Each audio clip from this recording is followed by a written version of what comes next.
یہ علیحدہ بات ہے کہ مہاتیر محمد نے ڈیلیور کیا، طیب الرضوان نے ڈیلیور کیا، لیکن وہ کبھی بھی جمہوریت کے جو اصول ہیں ان پہ پورا نہیں اترے. مخالفین کو جیلوں میں ڈالا، صحافیوں کو جیلوں میں ڈالا، ڈنڈے مارے، کوڑے مارے، سزائیں دیں مہاتیر محمد اور طیب الرضوان نے. اس کے علاوہ سارے مسلمانوں میں یا بادشاہت ہے یا ڈکٹیٹرشپ ہے. یہ ایک علیحدہ تھیوری ہے کہ مسلمان ملکوں میں کیوں جمہوریت، شاید ہمارے ڈی این اے میں جمہوریت نہیں ہے، شاید ہم ڈنڈوں کے لوگ ہیں، ہم لاتوں کے بھوت ہیں، باتوں کے بھوت نہیں، شاید شعور نہیں ہے، شاید آگاہی نہیں ہے، شاید لیڈرشپ اچھی نہیں ملی، شاید ہم اس قابل نہیں ہیں کہ اس طرف جا سکے. خیر یہ ایک علیحدہ ہے، اس پر کبھی پھر بات کروں گا. لیکن کیوں پاکستان میں یہ ہم ابھی تک دو ہی نظام ہے، یا سویلین آمریت یا فوجی آمریت، تو کیوں ہم اس میں رول رہے ہیں؟ جمہوریت آپ باقی دنیا میں دیکھ لیں، پھل پھول رہے ہیں، یورپ، امریکہ، برطانیہ. تو ایک میرے ذہن میں ایک کانسیپٹ آتا ہے، اس پہ لکھا بھی گیا ہے، ہمارے کئی دوستوں نے لکھا بھی ہے. خورشید ندیم صاحب نے اس پہ لکھا ہے، حسن نثار صاحب ہمارے استاد جو ہیں ان کا ایک بڑا اس پہ تھیوری ہے، اور بڑے دوستوں نے لکھا ہے. اور میں نے کچھ میرے ذہن میں جو آیا ہے کہ اب یہ پارلیمانی نظام یا یہ جو جمہوریت کا ایک یہ جو موجودہ نظام ہے یہ تو فیل ہو گیا ہے. یہ اب مانے نہ مانے اس کو سینے سے لگائے رکھیں. ہم اس وقت اس پہ بات کریں تو لوگ تڑپ اٹھتے ہیں، کیونکہ نوازے ہوئے لوگ ہیں. کوئی 5-10% وہ لوگ ہیں جو ڈائریکٹ بینیفیشری ہیں. اس کے بعد آگے جو اہل علم دانشور ہیں وہ کوئی پیٹرول پمپ والا ہے، کوئی پرمٹ والا ہے، کوئی پلاٹ والا ہے، کسی کو ٹھیکہ مل رہا ہے، کسی موجیں لگی ہوئی ہیں. تو وہ چیخ پڑتے ہیں یہ ملک کے خلاف غداری ہے، سازش کر رہے ہو تم، جمہوریت کو نہیں اچھا سمجھ رہے. تو یہ جو نظام ہے ہمارا یہ بدبودار، بوسیدہ ہو چکا ہے، فیل ہو چکا ہے، ڈیلیور ناکام ہو چکا ہے. یہ ڈیلیور نہیں کر پا رہا. یہ جو ہے یہ نیچے اوپر 5-10% میں یہ جمہوریت جو یہ نظام ہے یہ ایسا نظام ہے کہ 10% کو انڈے بچے دے رہا ہے، نیچے کے لیے بانجھ ہے. اوپر دسترخوان سجے ہوئے ہیں، نیچے بھوک سے مر رہے ہیں. اوپر 5 بر اعظموں میں جائیدادیں ہیں اور روزگار ہیں، نیچے غربت اور بے روزگاری ہے. تو کیا وجہ ہے؟ مجھے جہاں تک لگتا ہے جمہوریت ایک روح ہے. جمہوریت روح کو کہتے ہیں جسے ایک جسم کی ضرورت ہوتی ہے. بدقسمتی سے ہمارے ہاں جمہوریت کو جو جسم میسر ہیں وہ جسم جمہوری نہیں تھے. ہاؤس آف شریف دیکھ لیں، ہاؤس آف زرداری دیکھ لیں، اوپر سے دیکھ لیں باچا خان، ولی خان، اسفند یار، احمد ولی، عبدالصمد اچکزئی، محمود اچکزئی، مفتی محمود، مولانا صاحب، اور اس کے بعد عطا صاحب، اور اس کے بعد اسد محمود، اور ادھر دیکھ لیں بھٹو، شاہ نواز بھٹو، ذوالفقار علی بھٹو، نصرت بھٹو، بے نظیر بھٹو، آصف علی زرداری، بلاول بھٹو. مطلب ایک خاندانوں کی بادشاہ. یہ جسم جمہوری نہیں تھے. ان کے جسموں میں دل بھی جمہوری نہیں، دماغ بھی جمہوری نہیں. یہ اندر سے بادشاہ ہیں، آمر ہیں، ڈکٹیٹر ہیں. اچھا، جہاں جمہوریت کو اچھے جسم میسر ہوئے وہاں جمہوریت مستحکم ہوئی. جہاں جمہوریت مستحکم ہوئی وہاں نظام جو ہے اس کی صورت جو ہے، نظام کی شکل کی کوئی اہمیت نہیں تھی. فار ایگزامپل صدارتی نظام ہو تو وہاں بھی عوام خوشحال رہے، جیسے امریکہ ہے، جمہوریت ہے، صدارتی نظام ہے، عوام خوش ہیں، ڈیلیور کر رہی ہے جمہوریت. پارلیمانی نظام ہو جہاں جمہوریت کو جسم اچھے ملے، پارلیمانی نظام ہو وہ بھی عوام اس سے خوش ہیں. برطانیہ کی مثال لے لے، وزیر اعظم جہاں ہو. اور جہاں متناسب نمائندگی والا ماحول ہو جیسے جرمنی کا ہے، تو وہاں بھی لوگ خوش ہیں جرمنی کے نظام سے.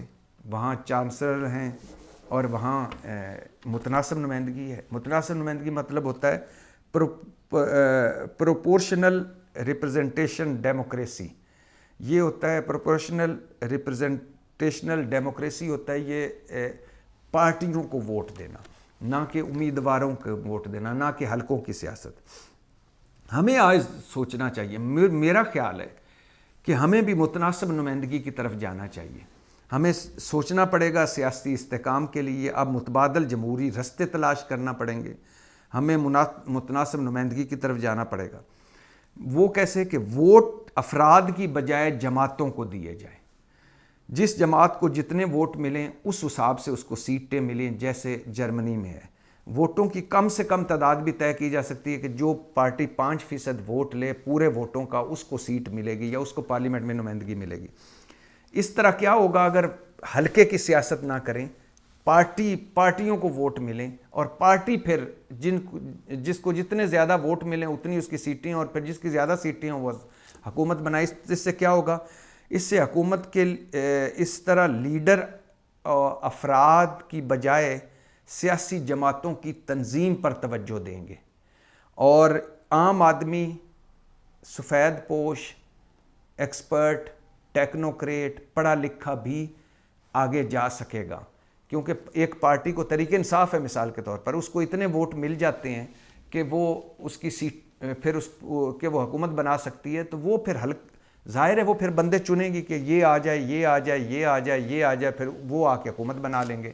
نہ کہ تحریک انصاف کا حلقے کی سیاست ہو، وہاں سے فلاں جیتا ہے، فلاں جیتا ہے، فلاں جیتا ہے، اب یہ فلاں سے نہیں حکومت میں وزیر بننا ہے۔ تو اگر پارٹیوں کو ووٹ ملے تو پھر پارٹیاں اچھے لوگ آگے لائیں گی، پڑھے لکھے لوگ آگے لائیں گی۔ جو پارٹی فار ایگزامپل پنجاب میں مسلم لیگ کو زیادہ ووٹ مل جاتے ہیں، اور پھر مسلم لیگ اپنے اس کو 20 سیٹیں ملی مثال کے طور پر، ایک جگہ مسلم لیگ کو، یا 100 سیٹیں مل گئیں، اتنے ووٹ مل گئے، تو پھر وہ حکومت بنانے کے قابل ہو گئی۔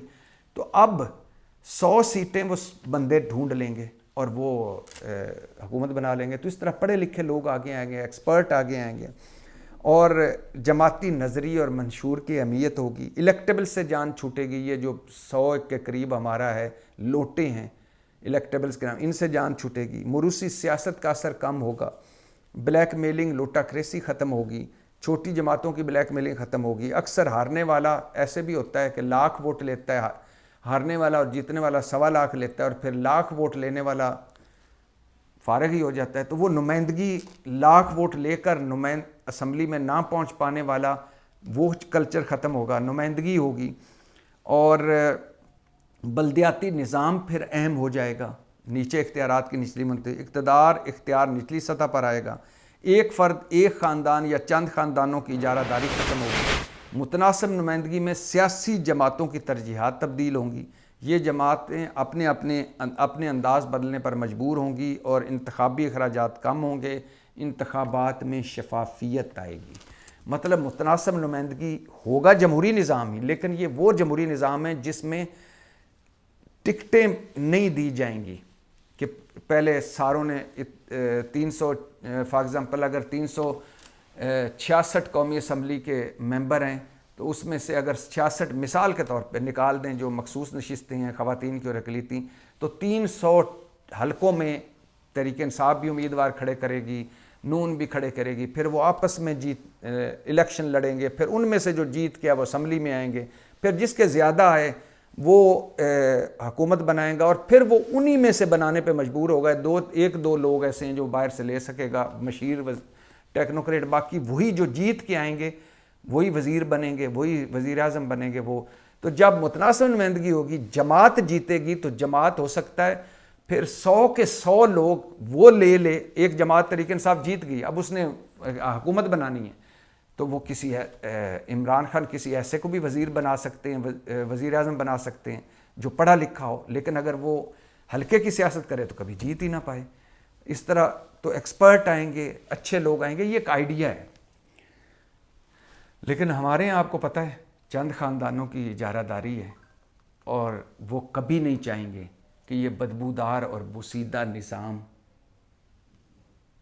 اس کو کوئی ہٹائے، کیونکہ وہ اسی کو جمہوریت سمجھتے ہیں، اور اب اپنے بچوں کو لانچ کر چکے ہیں، اور اس کے بعد ہمارے بچے ان کے بچوں کے غلام ہوں گے۔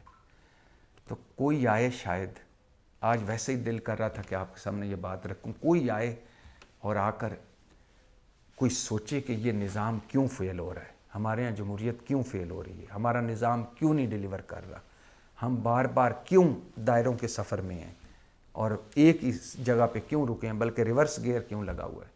پاکستان زندہ باد۔